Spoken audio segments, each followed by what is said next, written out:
Hello friends, in your juniors খেলখন চালেনে? খেল নহয় যেন মহাৰণ মজা আহিলে দেই। ইণ্ডিয়া পাকিস্তানৰ খেল মানে এখন মহাৰণ। ভাৰত পাকিস্তান একালৰ ভাই ভাই, আজি কোনেও কাৰো চকুলৈ নাচায়। খেল নহয় যেন মহাৰণ, প্ৰত্যেকৰে ইগোৰ কথা থাকে। তাতে আমাৰ অসমৰ প্ৰতিনিধি BCCI সচিবকো দেখা গ'ল। প্ৰথমে পাকিস্তানে বলিং ল'লে, তাৰপিছত যি কি বলিং কৰিবলৈ লৈ স্পিন এটেক কৰি আচৰিত কৰি দিছিলে সকলোকে। স্পিনাৰৰ কামো দিলে। পাকিস্তানে পেচ বলাৰ লৈ খেলে, য'ত আজি 6জন স্পিনাৰ লৈ খেল খেলিলে। আৰু ভাৰতে প্ৰথম পৰ্যায়ত ঈশান কিষাণৰ বেটিং বিক্ৰম দেখিবলৈ পালেও থমকি ৰ'বলগীয়া হৈছিল। খেলখন নেক টু নেক টক্কৰ হ'ব বুলি ভবা গৈছিলে। ভাৰতৰ মাটিত নেখেলি খেল হৈ গ'ল কলম্বো, শ্ৰীলংকাত। ক্ৰিকেটক লৈ যে ৰাজনীতি বহুত তুংগত উঠি গৈছে মাজে মাজে, নহয়নে?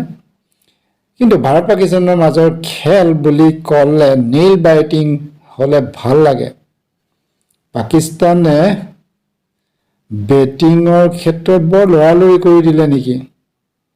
এফালে পাকিস্তানৰ স্পিন বলিঙেৰে এটেক আৰম্ভ কৰিলে, আৰু ভাৰতে পেচ বলাৰেৰে আক্ৰমণ কৰিলে, তাকো হাৰ্দিক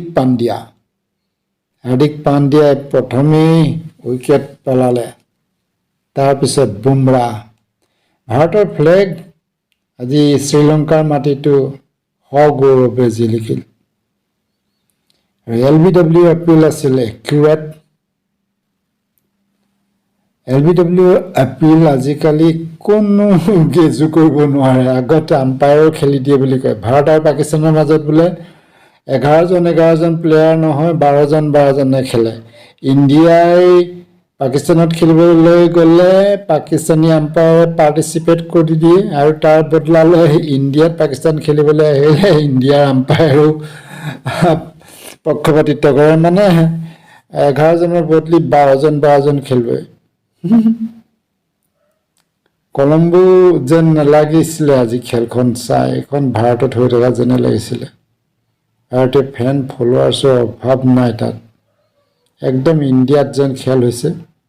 আৰু ৱৰ্ল্ডেও এই ভাৰত পাকিস্তানৰ মাজত ক্ৰিকেট মেচ চাই বেছ উপভোগ কৰে। চাওকচোন, গেলাৰী ফুল। এতিয়া পাকিস্তানে কি ক'ব, এইবাৰ কি বাহানা দিব? 50-50 ৱৰ্ল্ড কাপৰ সময়ত পাকিস্তানে কৈছিলে যে ইণ্ডিয়াই নিজৰ আপডেট ভেন্যুতে খেল খেলি তাতে এডভান্টেজ লৈ আছিলে। পাকিস্তানী ফেন ফলোৱাৰ্ছ কান্দিবলৈহে বাকী। নিজৰ দেশৰ স্বাৰ্থ সকলোৰে ঊৰ্ধত থাকে, সেইটো বাৰু হয়েই, কিন্তু খেলখন এনেকৈ যে গোহাৰণ দিব বুলি কোনো ভবা নাছিলে। তাতে বৰুণ চক্ৰৱৰ্তী বোলা নামৰ চক্ৰবাট স্পিনাৰজনে অলপতে হেট্ৰিক ল'বলৈ থাকিলে। পাকিস্তানৰ বলাৰেও হেট্ৰিক লোৱাৰ চান্স পাইছিলে। কোচৰ মূৰত চৰক ভাগি পৰিলেও উপায় নাই। হট ফেভাৰিট ইণ্ডিয়াই সদায় পাকিস্তানৰ বিৰুদ্ধে ডমিনেটেড ৱেট খেল খেলে, আৰু আজিৰ খেলখনতো পাকিস্তানৰ বিৰুদ্ধে সৰ্বাধিক 175 ৰান কৰিলে T20। পাকিস্তানে আজি ফাৰ্ষ্ট বেটিং কৰা হ'লে হয়তো ইমান প্ৰেছাৰত খেলিবলগীয়া নহ'লহেঁতেন। কিন্তু ইণ্ডিয়াই বিচাৰিয়ে আছিলে যে ফাৰ্ষ্ট বেটিং কৰিব। টছত হাৰিলেও ইণ্ডিয়াৰ ফেভাৰতেই পাকিস্তানে ডিচিশ্যনটো দি দিলে ইণ্ডিয়াক বেটিং কৰিবলৈ দি। ইণ্ডিয়াৰ বেটিং পৰাক্ৰম আছে, সেইকাৰণে ইণ্ডিয়াক প্ৰথমে বেটিং কৰিবলৈ দিয়াটো মাৰাত্মক ভুল আছিলে। এতিয়া পাকিস্তানে টুৰ্ণামেণ্টত কেনেকৈ বাচি থাকিব তাকে লৈ চিন্তা কৰিছে, আৰু ময়ো চিন্তা কৰিছোঁ আগলৈ আপোনাক পাকিস্তানৰ সৈতে খেলা দেখুৱাব পৰা।